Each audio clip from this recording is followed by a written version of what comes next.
corn oil production line machine.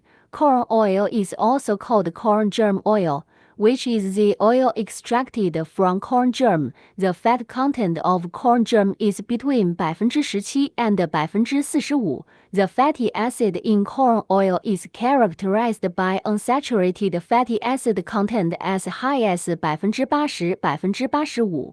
Therefore, it is also necessary to refine and remove impurities from the extracted corn oil to improve the quality and edible safety of corn oil. First, corn germ oil production line production process. Corn germ cleaning, steaming, pressing, filtering germ oil go to the refining workshop. Main equipment components: elevator, cleaning screen, steaming pan, oil press, filter, crude oil temporary storage box. Second, the production process of corn oil refining machine. Crude oil, alkali refining, degumming, decolorizing, deodorizing and dewaxing workshop or refined oil workshop. Main equipment composition: refining tank, decolorization tank, deodorization tank, heat conduction oil furnace, filter, etc.